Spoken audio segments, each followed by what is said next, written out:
YouTube channel पे मैं सुभाष जयपाल आपका एक बार पुनः स्वागत करता हूं। दोस्तों, अपने जो इलेक्शन थ्योरी का क्रैश कोर्स स्टार्ट किया था, आज अपने उसकी नेक्स्ट क्लास स्टार्ट करने जा रहे हैं, जिसमें टॉपिक चल रहा था अपने डीसी मोटर।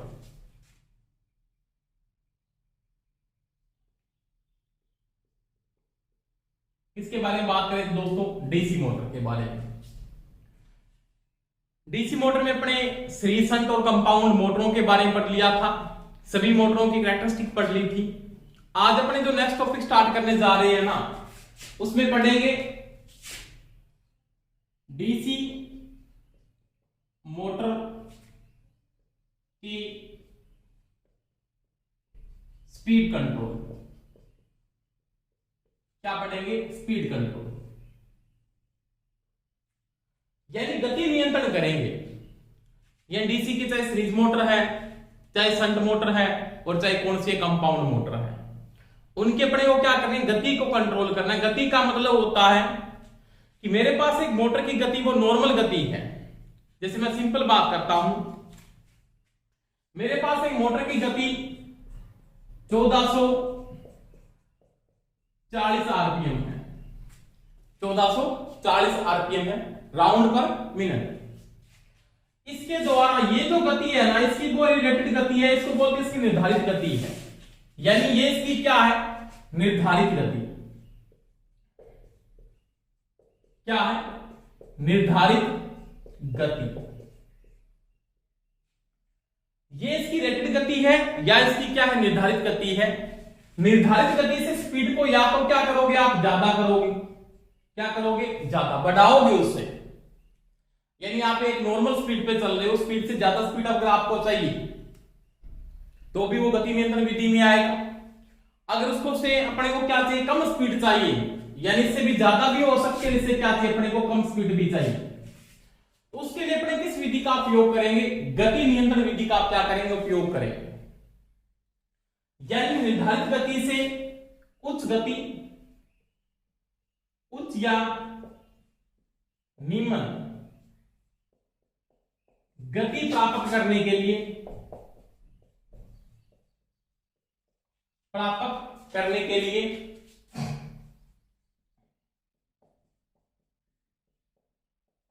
गति नियंत्रण विधियों का क्या करते हैं दोस्तों? उपयोग किया जाता है। यानी मेरे पास एक डीसी की जो मोटर है, उसकी क्या है? नॉर्मल स्पीड है। उससे स्पीड या तो मेरे को क्या चाहिए? ज्यादा चाहिए, या उससे क्या चाहिए? मेरे को कम चाहिए। तो उसको मैं क्या करूंगा? गति कंट्रोल मेथड का अपने क्या करेंगे? यूज करेंगे। अब देखो, गति नियंत्रण विधि में या डीसी मोटर की जो स्पीड कंट्रोल विधि है, उसका जो प्रिंसिपल है, प्रिंसिपल का मतलब उसका जो बेस है वो किस पे निर्धारित है? यानी इसका जो सिद्धांत मैं यहां पे यूज करता हूं, स्पीड कंट्रोल का मेरे पास जो सिद्धांत लागू होगा, या जो मेरे पास यहां पे प्रिंसिपल लागू होगा, वो कौन सा लागू होता है? वो आपको पता है। क्योंकि गति दो बातों पे डिपेंड करती है। जब आप अपने रनिंग अवस्था में गति को कंट्रोल करते हैं ना, तो वो दो ही बातों पे डिपेंड करती है। वो आपने पढ़ा है, एन समानुपाती ईबी बटा में फाई। समझ में आई दोस्तों मेरी बात? गति या स्पीड वेग के मुक्त के तो क्या होती है? समानुपाती होती है, और फ्लक्स के क्या होती है? विलोमानुपाती है। अगर आपका वेग बढ़ता है तो गति क्या होगी? बढ़ेगी। फ्लक्स बढ़ता है तो गति क्या होती है? कम होती है। इसको मैं ऐसे भी लिख सकता हूं, क्या? ईबी समानुपाती, सॉरी, एन समानुपाती ईबी, एन समानुपाती ईबी। या इसको आप ये भी लिख सकते हो ना, क्या? एन समानुपाती बी माइनस में आईए इंटू आईए इंटू आर, जो आपने पढ़ा है। क्योंकि जो ईबी होता है ना, वो किसके बराबर होता है? ईबी बराबर होता है वी माइनस आईए इंटू आर। तो ये चीज मैं लिख सकता हूं। यानी नॉर्मल सी बात है, जो एन समानुपाती है ना, वो किसके समानुपाती है? वी माइनस आईए इंटू आर ए के क्या है? समानुपाती है। तो ये जो गति है वो ईबी के क्या है, समानुपाती है। कहने का मतलब ये होता है, यहां पे ये बात कहना चाहता है कि अगर आपका ईबी बढ़ता है, क्या बढ़ता है, ईबी, तो गति भी क्या होगी, बढ़ेगी। समझ में आ गई दोस्तों मेरी बात।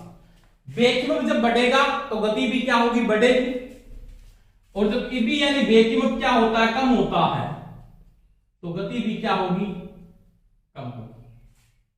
समझ में आई दोस्तों मेरी बात। यानी जब आपका ईबी बढ़ रहा है, यानी आपका बेकीमत बढ़ रहा है, तो एन भी बढ़ेगा, ईबी कम होगा तो आपका गति भी क्या होगी, कम होगी। दूसरी मैं अगर यहां पे बात करूं तो मैं लिख सकता हूं एन विलोमानुपाती क्या है, 5, यानी ये फ्लक्स के क्या है, विलोमानुपाती है।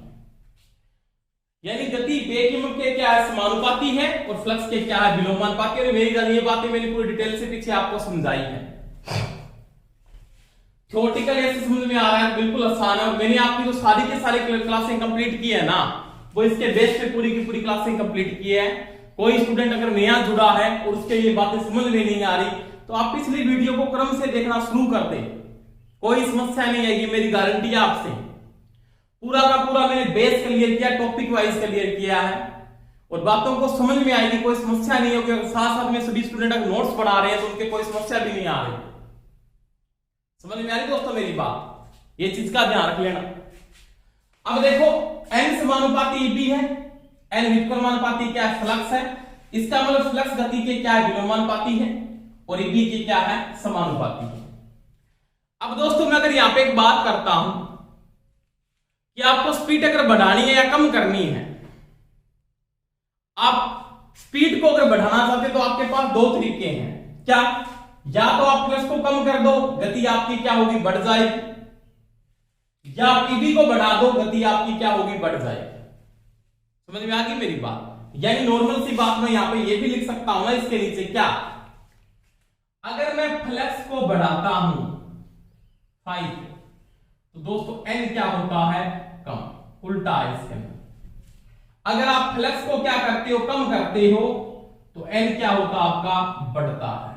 ये चीज का ध्यान रखना। ये कंडीशन अलग है, ये समानुपाती बता रहा है, और ये क्या है, विलोमानुपाती है। कोई समस्या है किसी? तो ये सिद्धांत या ये प्रिंसिपल मैं यहां पे लागू करूंगा। कोई भी मोटर आए, चाहे डीसी की सीरीज आएगी, चाहे शंट आएगी, चाहे कंपाउंड आएगी, मैं इनके अंदर ये प्रिंसिपल को क्या करूंगा, लागू करूंगा, और स्पीड को क्या करूंगा, कंट्रोल करूंगा। अब देखो इसके बाद मैं अगर बात करूं इस मीटर के द्वारा ऐसे, तो इसको मैं ये भी लिख सकता हूं ना, क्या, N1 बटा में N2, N1 बटा में N2। यानी इस कंडीशन को मैं यहां से यूज कर रहा हूं इस तथ्य से, N1 बटा N2 बराबर क्या लिख सकता हूं, EB1 बटा में EB2। समझ में आ गई दोस्तों मेरी बात। N1 का मतलब पहले वाली जो गति, N2 नई गति, EB1 पहले वाला EB, EB2 नया जो EB क्या जनरेट हो रहा है। यानी इसके अंदर जो नई गति आएगी, यानी N2 का जो मान आएगा वो किसके बराबर होगा, उसके बराबर क्या लिख सकता हूं, N2 का जो मान आएगा वो किसके बराबर है, तो N2 बराबर क्या हो जाएगा, यहां पर हो जाएगा N1 गुणा में EB2, फिर गुणा करेंगे इसको साथ, N1 गुणा में EB2। अब EB2 गुणा में इसके किस में आ जाएगा, भाग में, यानी इसके बटे में क्या आ जाएगा, EB1। तो ये होगी आपकी नई गति, इसके द्वारा आप निर्धारित कर सकते हैं। ये N2 बराबर क्या है, N1 गुणा EB2 बटा में क्या होगा, EB1 के बराबर आप नई गति को क्या करोगे, निर्धारित करोगे EB के साथ। अब देखो अगर मैं फ्लक्स के साथ बात करता हूं, इसके साथ में अगर यहां पे बात करूं तो क्या लिखूंगा, N1 बटा N2, फ्लक्स के विलोमानुपाती है, इसका मतलब phi2 बटा में phi1, ये उल्टा आ जाएगा। इसको जब आप आगे हल करोगे तो क्या आएगी कंडीशन आपके पास, देखो N2 निकालना है, N2 बराबर क्या हो जाएगा, N1 इंटू phi1, सॉरी एक मिनट, phi1 यानी N1 इंटू ∅1 बटा में क्या आ जाएगा आपके पास 5। ये आपकी क्या होगी सर में नई कंडीशन आएगी, तो ये कंडीशन लागू करेगा। तो दो विधियों को मैं यूज करके, चाहे तो आप इस रूल को यूज करो चाहे आप इस रूल को यूज करो, गति को क्या कर सकते हो आप कंट्रोल कर सकते हो। समझ में आई दोस्तों मेरी बात। और इबी की जगह मैं क्या लिख सकता हूं, मैं इसको भी यूज कर सकता हूं, ये रूल आगे जाके काम में भी आएगा अपने। तो दोस्तों मैं गति को अगर नियंत्रित करना चाहता हूं तो इसका जो प्रिंसिपल है, इसका जो यहां पे मैं प्रिंसिपल लागू कर रहा हूं तो वो ये प्रिंसिपल लागू करूंगा जिसके द्वारा गति को मैं क्या करता हूं कंट्रोल कर सकता हूं कि नई गति का मान बढ़ रहा है या कम हो रहा है। यानी आपके पास या तो रूल आप इसके बराबर लिख दोगे नई गति में n2 का मान नई स्पीड आपकी और नई स्पीड की वैल्यू क्या आ रही है, और आपके टॉपिक पूरा कॉन्सेप्ट के साथ समझ में आया होगा। और जो नियमित क्लास मेरी लगा रहा है ना उसके कोई डाउट भी नहीं होगा, आपको रटे नहीं मारनी थ्योरी के अंदर। इसमें कोई आप अगर नोट्स मेरे से कैसे उतार लेते हो ना, कोई लिखने की जरूरत भी नहीं है। जो बच्चा नियमित मेरे से क्लास लगा रहा है, कि जो स्टूडेंट मेरे से नियमित क्लास से लगा रहा है, उसको कोई रट्टे मारने की जरूरत नहीं, कोई ऐसे कैसे उतार लेगा तो उसकी पूरा कॉन्सेप्ट समझ में आ जाएगा। समझ में आ गई दोस्तों मेरी बात। तो बिल्कुल सिंपल है, आप ये भी लिख सकते हो इबी गति दोनों अक्ष में क्या है समानुपाती है। अगर आपका बेकीमत बढ़ता है तो गति क्या होती है बढ़ती है, अगर बेकीमत का मान कम होता है तो गति क्या होती है कम होती है। समझ में आ गई दोस्तों मेरी बात। दूसरी बात, फ्लक्स की गति क्या है विलोमानुपाती है। अगर फ्लक्स बढ़ेगा तो गति क्या होगी कम होगी, और अगर फ्लक्स कम होगा तो गति क्या होगी। अगर आपका फ्लक्स बढ़ता है तो गति क्या होगी कम होगी, अगर फ्लक्स कम होता है तो गति क्या होती है बढ़ती है। जो रूल मैंने यहाँ पे दोनों के दोनों आपको बताए। ईबी बढ़ने पे एन बढ़ेगा, ईबी कम होने पे एन क्या होगा कम होगा, फ्लक्स बढ़ने पे गति क्या होगी कम होगी, फ्लक्स कम होने पे गति क्या होगी बढ़ेगी। तो ये नॉर्मल प्रिंसिपल है, ये पूरा का पूरा आप स्क्रीनशॉट ले सकते हैं। कोई समस्या आए तो मेरे को कमेंट करके आप बता भी सकते हैं। समझ में आ गई दोस्तों मेरी बात। तो ये थी डीसी मोटर की गति नियंत्रण विधि, और में कौन सा प्रिंसिपल आप लागू करते थे, ये प्रिंसिपल आप लागू करोगे, इसके द्वारा आप गति को क्या करोगे कंट्रोल करोगे। समझ में आई। इसके बाद देखो एक साथ साथ में सभी स्टूडेंट नोट्स रूल बनाते जाएं। और दोस्तों वो आज मैं टेस्ट वाली रिजल्ट की आपकी लिंक डाल दूंगा। थोड़ा सा 2 दिन में बिजी था तो आपकी वो टेस्ट की लिस्ट नहीं डाल पाया, आज वो डाल दूंगा। और आगे जो शेड्यूल आने वाला है उसमें प्रत्येक सप्ताह के अंदर 2 टेस्ट होंगे आपके, और प्रत्येक टेस्ट में 100 क्वेश्चन करने वाला हूं मैं। ठीक है दोस्तों। इसके बाद देखो अगले वाला टॉपिक, इसमें 1 नंबर में बात करूंगा डीसी की संत व यौगिक मोटर की गति नियंत्रण। दोनों की एक ही है, चाहे संट की करो चाहे किसकी करो, कंपाउंड की करो या यौगिक की करो, दोनों की स्पीड को मेरे को कंट्रोल करना है। चाहे मैं सीरीज की कर रहा हूं, चाहे मैं संट की कर रहा हूं, और चाहे मैं किसकी कर रहा हूं कंपाउंड की कर रहा हूं। यहां पे गति नियंत्रण की इसमें 2 विधियां काम आती है। पहली आती है इसमें कौन सी विधि यूज की जाती है, तो करते हैं इसके अंदर आर्मेचर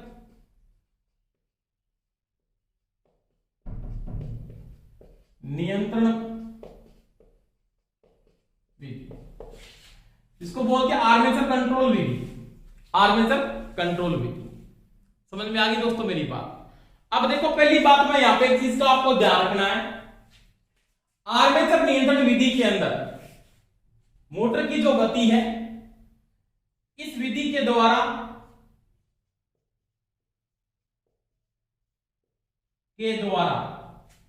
डीसी की संट व यौगिक मोटर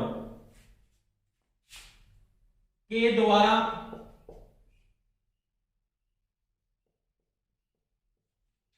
मोटर की गति सामान्य गति से यानी नॉर्मल स्पीड से कम कर सकते हैं।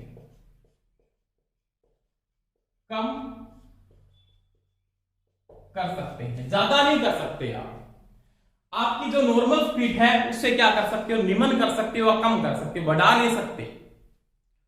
यानी आर्मेचर नियंत्रण विधि के द्वारा आप मोटर की गति सामान्य गति से क्या कर सकते हो, पहली बात है कम कर सकते हैं। दूसरी बात, आर्मेचर नियंत्रण विधि का उपयोग किस मोटर में किया जाता है, तो आप बोलोगे शंट मोटर में, और किस में करते हैं, यौगिक यानी कंपाउंड मोटर में कर सकते हैं। इसके द्वारा गति सामान्य गति से हमेशा ही क्या होगी, कम होगी। अब देखो, अब इसमें जो प्रिंसिपल लागू होगा ना, कौन सा प्रिंसिपल लागू होगा, दो प्रिंसिपल किया आपने। एक तो कौन सा किया, एक तो आपने किया n समानुपाती Eb वाला, ये प्रिंसिपल किया, और एक प्रिंसिपल आपने किया n व्युत्क्रमानुपाती फाई वाला। इन दोनों में से कौन सा प्रिंसिपल लागू होगा, तो पहली बात इसके अंदर जो प्रिंसिपल लागू होगा वो ये प्रिंसिपल लागू होगा, इस प्रिंसिपल का यहां पे कोई रोल नहीं है। समझ में आ गई दोस्तों मेरी बात। इस प्रिंसिपल को मैं यहां पे यूज करूंगा, मैं इसके अंदर ये भी लिख सकता हूं n समानुपाती b, किसका क्या लिख सकता हूं, v minus IA into R। तो ये रूल मैं यहां पे क्या करूंगा, यूज करूंगा। ठीक है दोस्तों, अब देखो आराम से, कोई समस्या नहीं आनी चाहिए। जैसे मेरे पास ये कोई डीसी की मोटर है, आपको पता लग गया होगा कौन सी मोटर है, ये लो।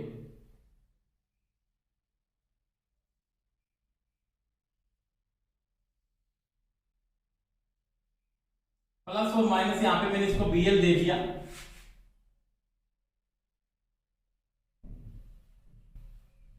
ये मैंने यहां पे रियोस्टेट को लगा दिया। क्या है रियोस्टेट, किसके श्रेणी क्रम में जोड़ दिया, आर्मेचर के श्रेणी क्रम में। इसका नामांकन A1 A2 E1 E2। Motor है, इसका मतलब लोड करंट क्या आएगा, अंदर आएगा, इसका मतलब IA। आराम से देखना दोस्तों। तो ये जो स्पीड कंट्रोल मेथड मैं यहाँ पे यूज कर रहा हूं, वो कौन सी विधि को यूज कर रहा हूं, आर्मेचर नियंत्रण विधि का उपयोग कर रहा हूं। पहली बात तो ये, आपको कोई क्लास में कोई ऐसे नहीं कि मजाक में कमेंट मारूंगा, आप हंस रहे हो, बातें नहीं करनी मेरे को। एक चीज का ये ध्यान रख लेना, आपको सीरियस होकर क्लासे लगानी और पढ़ना है, नॉर्मल बात, आपको मजाक नहीं बनाना पड़ाई, मजे नहीं लेने यहाँ पे, आपको पढ़ना है, आपको ये चीज का ध्यान रखना।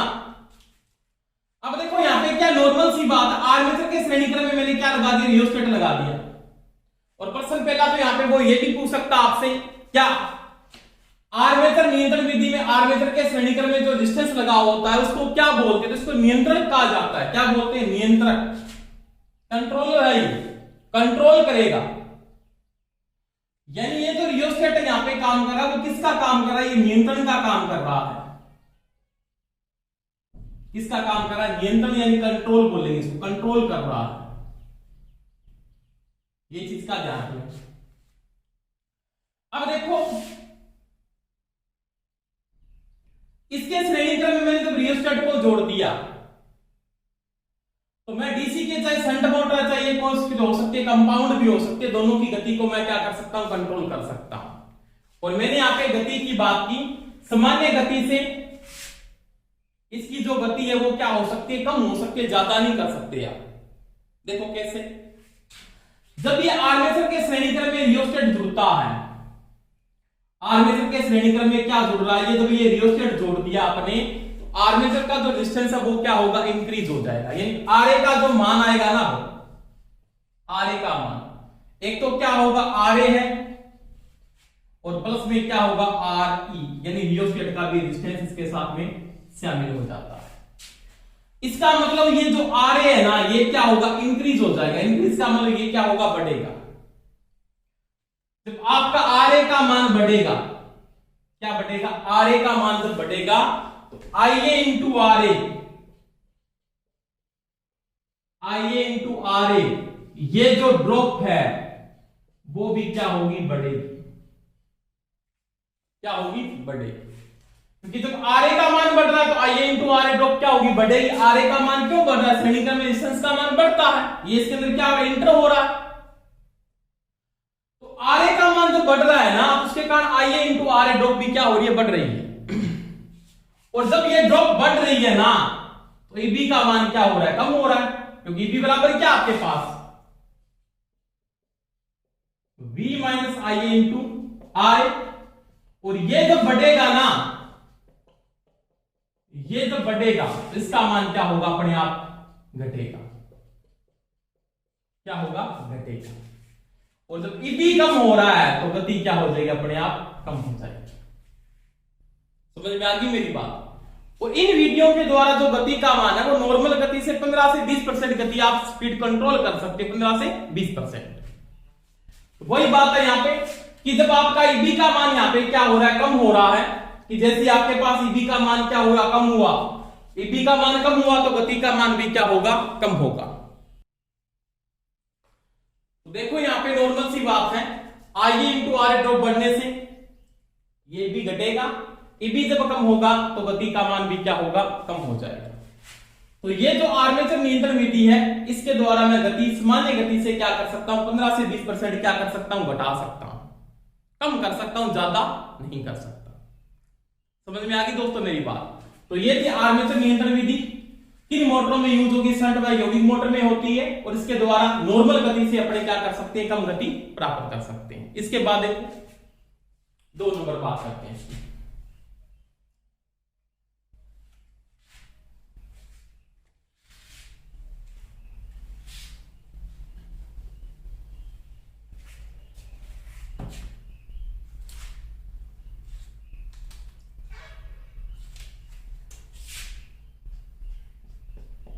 इसके बाद नोट करेंगे फील्ड, या इसको बोल सकते हैं तक फील्ड नियंत्रण विधि।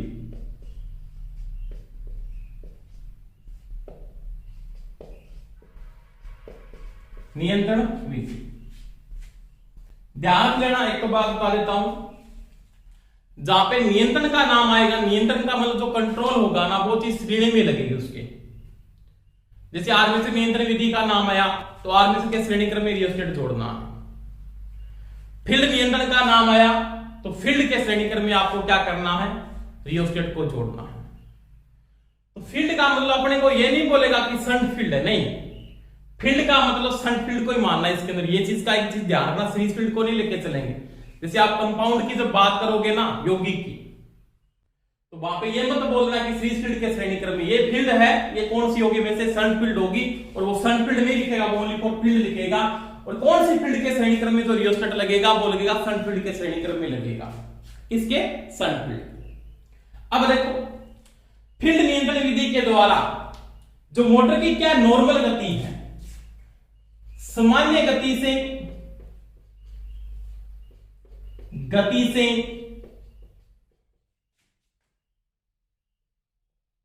उच्च गति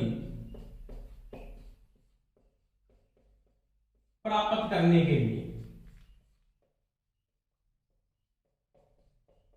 जो आपकी नॉर्मल स्पीड है उससे ये क्या प्रदान करेगा, ज्यादा गति मेरे को दे सकता है, उससे क्या नहीं देगा, कम गति नहीं दे सकता।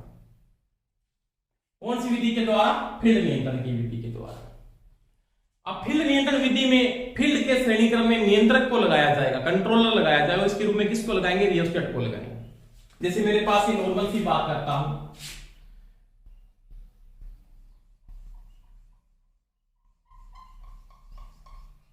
ये शंट फील्ड है,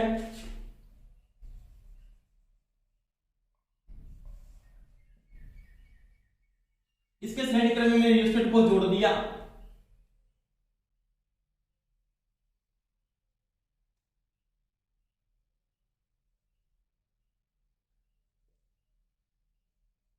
यहां इसको बीएल दे रहा हूं,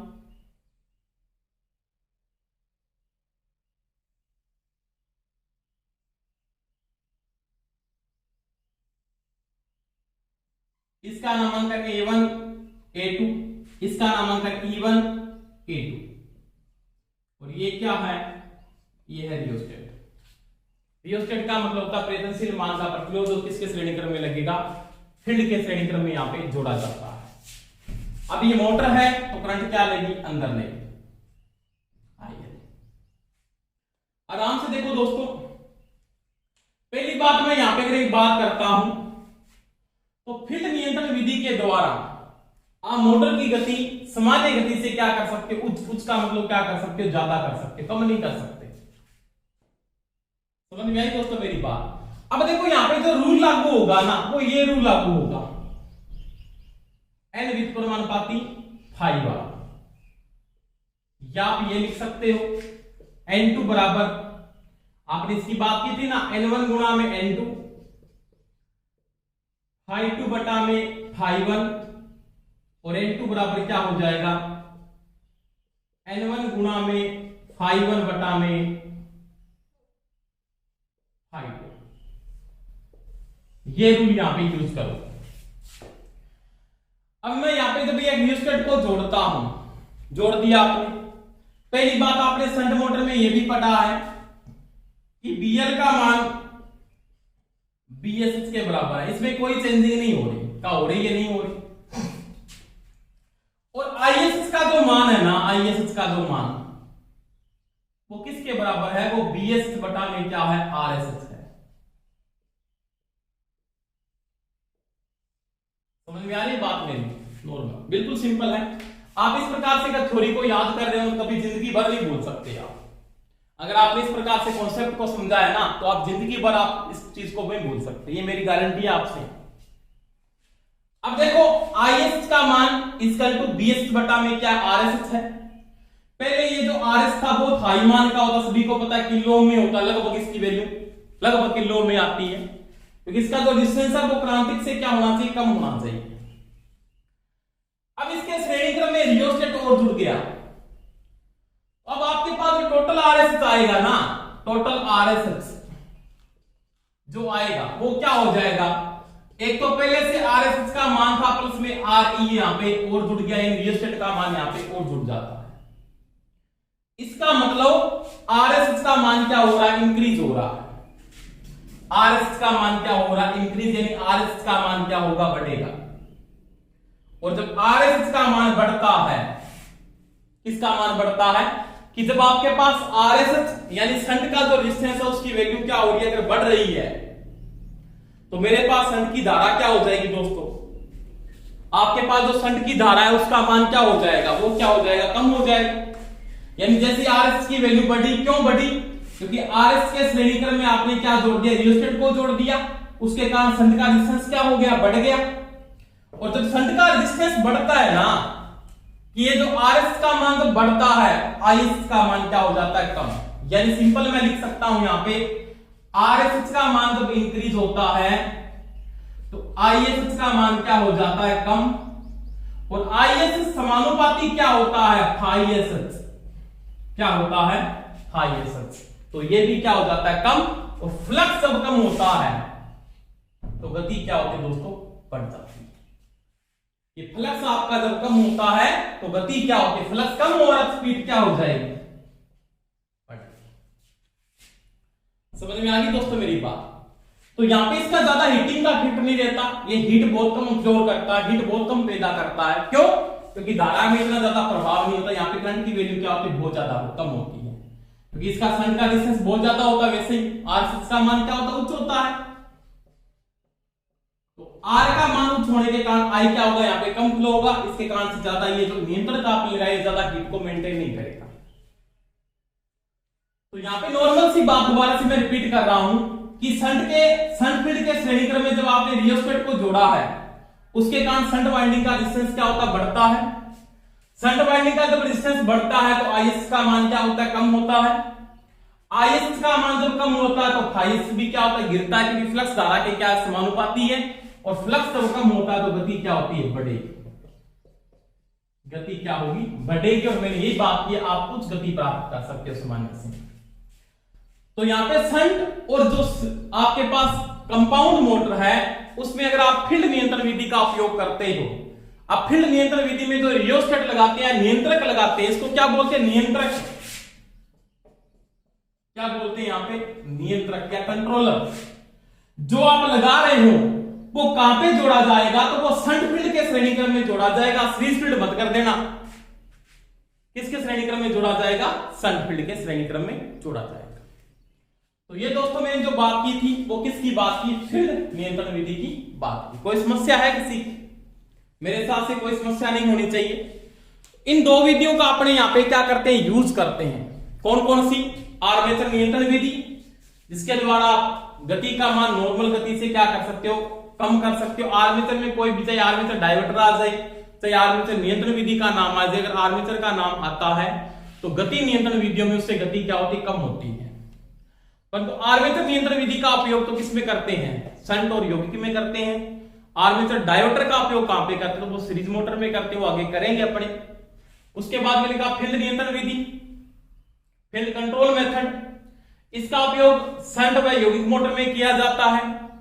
कौन सी फील्ड को कंट्रोल किया जाता है इस विधि के अंदर, ये चीज का ध्यान रखना, दिमाग में सेट कर लेना। इस विधि में कौन सी फील्ड का उपयोग किया जाता है, तो शंट फील्ड का उपयोग किया जाता है, न कि आप सीरीज फील्ड बोल दो, क्योंकि कंपाउंड में सीरीज भी लगेगी, पर तो सीरीज को कंट्रोल नहीं करेंगे, किसको कंट्रोल करेंगे, शंट को ही कंट्रोल करेंगे। शंट मेन होती है, ये चीज का ध्यान रख लें। उसके बाद मैं बात करता हूं कि ये जो श्रेणीक्रम में डिस्टेंस लग रहा है, इसके द्वारा आप जो नॉर्मल गति है उससे क्या करें, ज्यादा गति प्राप्त कर सकते हो फील्ड से, तो और आर्मेचर से क्या कर सकते हो, कम कर सकते हो। तो ये थी शंट व यौगिक मोटर की गति नियंत्रण विधियां, जो दो प्रकार की होती, दोनों आपने करवा दी। इसके बाद देखो नेक्स्ट टॉपिक पे बात करते हैं।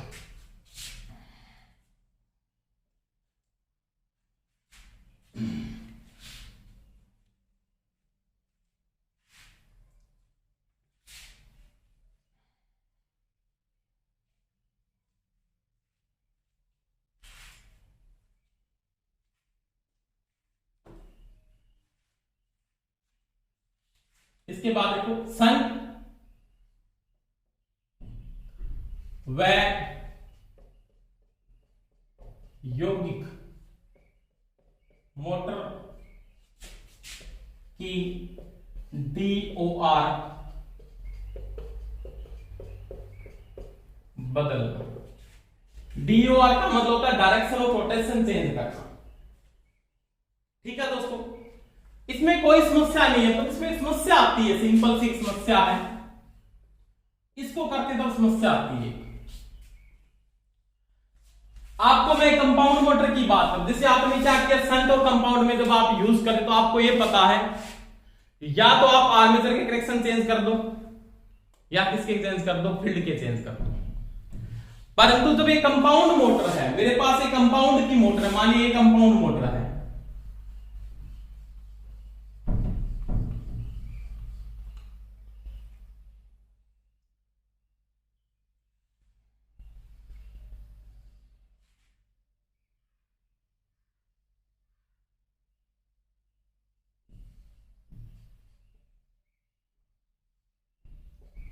A1 A2 D1 D2 E1 E2 BF I। ये आपके पास कम्युनिटी कंपाउंड है, चाहे डिफरेंशियल कंपाउंड है, कोई समस्या नहीं होगी आपकी। अब मेरे को इसकी डायरेक्शन ऑफ रोटेशन चेंज करनी है, तो पहला रीजन तो आप ये कर सकते हैं, इसके अंदर पहला काम तो ये है, आर्मेचर के कनेक्शन बदलकर, या इसमें ये भी लिख सकते हो आर्मेचर में धारा की दिशा बदलकर, ये काम कर सकते हो, यानी आप ये कर दो।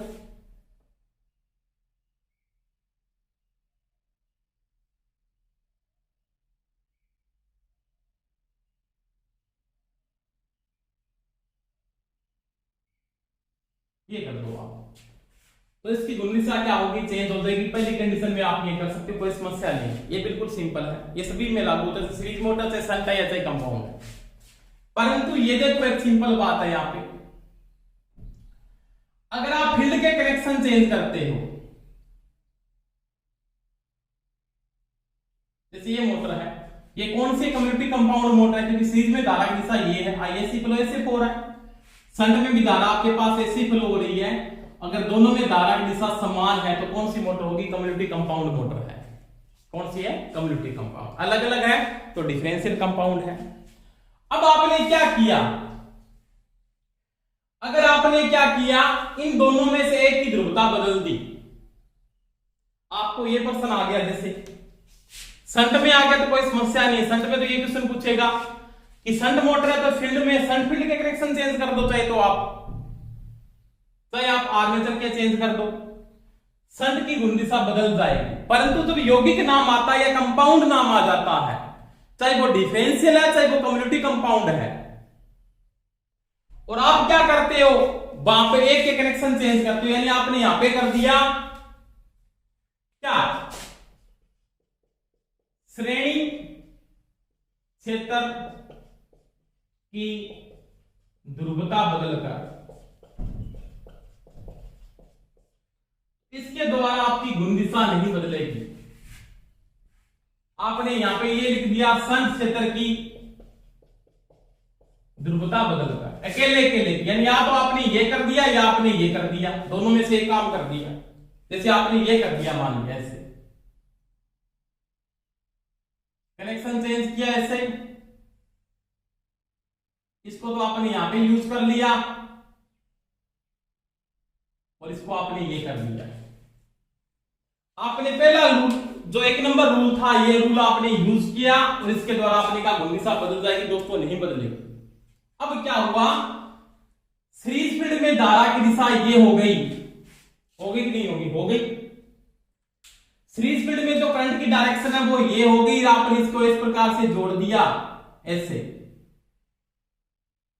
तो क्या होगा, ये अब कौन सी मोटर का काम बन गएगी, तो ये कम्युनिटी कंपाउंड क्या होगी, डिफरेंशियल मोटर हो जाएगी, परंतु इसकी डायरेक्शन ऑफ रोटेशन नहीं बदलती। समझ में आ गई दोस्तों मेरी बात। और चाहे आपने के लिए इसका चेंज कर दिया तो इसका जो कम्युनिटी कंपाउंड से डिफरेंशियल हो जाएगी, डिफरेंशियल से क्या हो जाएगी, कम्युनिटी कंपाउंड हो जाएगी। ये चीज का दिमाग में सेट कर लेना आप से। शंट मोटर तो एक शंट फील्ड के कनेक्शन चेंज कर देंगे, कोई समस्या नहीं है, परंतु यौगिक मोटर जब नाम आ जाता है ये, तो फिर आपको जब घूर्णन दिशा बदलनी है ना, क्या करनी है, घूर्णन दिशा बदलनी है। आर्मेचर तो आर्मेचर होगा ही होगा। दूसरी बात है, अगर यौगिक नाम आ रहा है साथ में, कौन सी मोटर, यौगिक मोटर जब नाम आ रहा है, तो 2 नंबर जो रूल है, 1 नंबर रूल तो इसका ये भी होगा। 2 नंबर रूल में आप कौन सी करोगे, तो आप बोलोगे यहां पे शंट फील्ड व सीरीज फील्ड की ध्रुवता या संयोजन बदलकर, ये चीज का ध्यान रख लेना। यानी आपको दोनों एक साथ चेंज करने पड़ेंगे, ये तो चेंज हुआ ही हुआ है, इसको और चेंज करना पड़ेगा ऐसे। अब आप दिशा बदल सकते हो, ये चीज दिमाग में सेट कर लेना आपसे। अकेला मत बोल देना, अकेला शंट मत कर देना, अकेला सीरीज मत कर देना, तो यौगिक नाम आ जाए। कौन सा नाम आ जाए, यौगिक। तो पहला तो आर्मेचर के कनेक्शन चेंज कर दो, दूसरा क्या करोगे, शंट फील्ड व सीरीज फील्ड दोनों की ध्रुवता एक साथ बदलकर यौगिक मोटर की डायरेक्शन ऑफ रोटेशन चेंज कर सकते हैं। अगर शंट मोटर है, कौन सी मोटर है, शंट, तो शंट में सीरीज फील्ड लगी नहीं होती है, तो 1 नंबर तो कौन सा हो जाएगा, आर्मेचर ध्रुवता बदलकर या संयोजन बदलकर, और 2 नंबर कौन सा हो जाएगा, शंट ध्रुवता बदलकर। अब दोनों में से एक करोगे, दोनों नहीं करोगे, यहां पे भी दोनों में से एक, या तो ये या ये, या तो आप ये कर दो या फिर ये कर दो। यौगिक में शंट में या तो आप ये कर दो फिर या ये कर दो, आप फिर डायरेक्शन ऑफ रोटेशन इसकी चेंज कर सकते हो। और डायरेक्शन ऑफ रोटेशन चेंज करने के लिए किसका नियम लागू होता है, फ्लेमिंग का लेफ्ट हैंड रूल लागू होगा। ये भी चीज दिमाग में सेट कर लिया। ये प्रश्न पूछा था एक बार, कंफ्यूज कर दिया था गेम को। डीसी मोटरों में डायरेक्शन ऑफ रोटेशन बदलने के लिए किसके नियम का उपयोग किया जाता था, फ्लेमिंग के लेफ्ट हैंड रूल का उपयोग किया जाता। दोस्तों ये चीज का ध्यान रख लेना। और ये मैंने दोनों बातें बता दी है। यौगिक मोटर की डायरेक्शन ऑफ रोटेशन चेंज करनी है तो आप या तो आर्मेचर के कनेक्शन बदल दो, अगर आप आर्मेचर के नहीं बदल रहे तो आप क्या करो, शंट फील्ड या सीरीज फील्ड दोनों के कनेक्शन बदल दो एक साथ। इनकी शंट फील्ड व सीरीज फील्ड की ध्रुवता या संयोजन बदलकर दोनों के एक साथ चेंज करने पड़ेंगे। और यहाँ पे शंट मोटर है तो या तो आर्मेचर के चेंज कर दोगे या किसके चेंज कर दोगे, शंट फील्ड के चेंज कर दोगे। तो ये दोस्तों इसकी डायरेक्शन ऑफ रोटेशन बदली जा सकती है किसके नियम से, फ्लेमिंग के लेफ्ट हैंड रूल से। तो आज के लिए इतना ही। सभी को बेस्ट ऑफ लक और जय हिंद। Thank you.